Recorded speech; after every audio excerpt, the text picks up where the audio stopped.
Ninakusalimu katika jina la Kristo na matumaini ya kwamba umzima wa afya na unaendelea vizuri na jina la Bwana linatukuzwa katika maisha yako. Ningependa tuweze kutafakari neno la Mungu kutoka kwenye kitabu cha Waamuzi sura ya 13 na aya 6, lakini kwa ujumla sura yote hii nifanyie ufupisho. Hapa kuna kisa cha tuseme Manoa ambaye ni mwanamume lakini na mke wake alitokewa na malaika, na tuseme ni mjumbe ambaye alimpelekea ujumbe kwa sababu alikuwa hajazaa kwa muda mrefu, na kwa hivyo sasa amepelekewa ujumbe kuwa atazaa. Na kitu ambacho kwa kifupi ambacho ninajifunza kutoka katika hii sura ni kwamba wakati Manoa anauliza maswali mengi, ana question na kuhitaji ishara, mke wake hakuhitaji hilo, aliamini tu kwamba jambo lile litatokea. Ni nini hapa ambacho nataka tujifunze? Ni kwamba sisi kama Wakristo tujifunze kuiamini sauti ya Mungu. Hauhitaji kuwa na ishara. Yaani Mungu akishakwambia jambo, unapaswa kuliitikia na kulikubali kwamba hilo jambo ni la kweli na niamini, na kwa hivyo unapaswa kuweza kuamini ya kwamba litatokea kwako. Hata kama itachukua muda mrefu, itachukua miaka, lakini kwa sababu Mungu amesema kwamba litatokea, basi amini kwamba jambo hilo litatokea. Maana yake ni kwamba tunahitaji kuziamini ahadi za Mungu. Kwa hiyo maana yake tunahitaji kuwa na imani, lakini tunahitaji kuwa wavumilivu, tunahitaji kuwa wavumilivu kwa maana ya kuwa na subira, kusubiri ahadi za Mungu kutimia katika maisha yetu. Hatutaji kuwa na maswali mengi, hatutaji kuquestion, hatutaji kuwa na kuziona ishara, lakini tunahitaji kutambua ya kwamba Mungu anachokisema tunapaswa kukiamini ya kwamba kitatokea katika maisha yetu.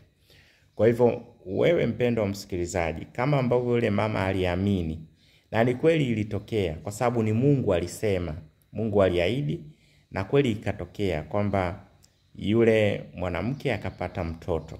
Kwa hivyo na wewe pia nataka nikutie moyo katika jioni ya leo, katika muda huu wa siku hii ya maombi, ya kwamba amini kile ambacho Mungu amekitamka katika neno lake, katika uongozo wa Roho Mtakatifu anakutamkia na kueleza.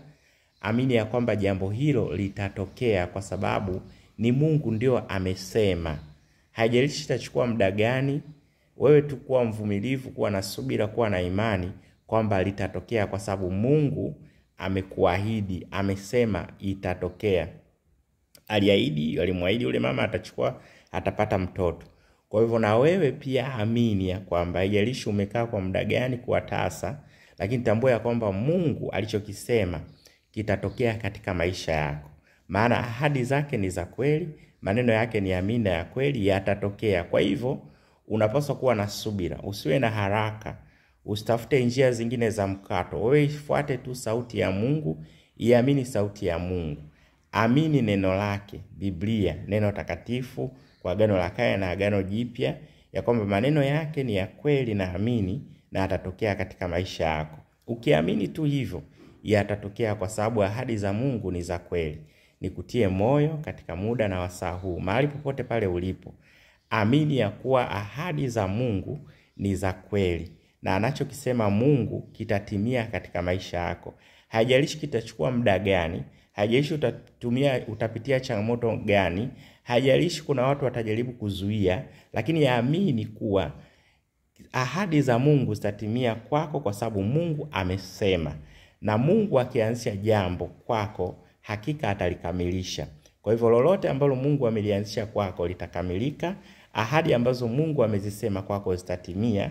Ifuate sauti ya Mungu, iamini sauti ya Mungu kuwa alichokisema kwako kitatimia, na haijalishi itachukua miaka mingapi.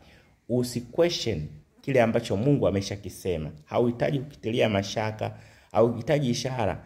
Akishasema tu ujue atatenda. Bwana akulinde, Bwana akutunze, Bwana akuangazie na nuru ya uso wake. Bwana na akupatie aliyo mahitaji yake sasa na utukufu wa jina lako. Tuweze kuomba. Baba, nakushukuru sana kwa ajili ya rafiki yangu huyu.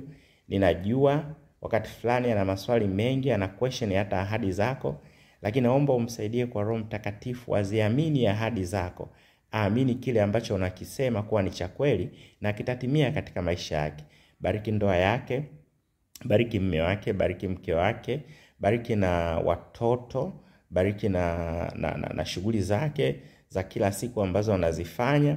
Na Bwana uweze kumponya ikiwa ni mgonjwa, na utukufu wako ukaweze kuonekana katika jina la Kristo Mwokozi wetu. Naomba na kushukuru nikiamini. Amina. Bwana akubariki sana rafiki yangu.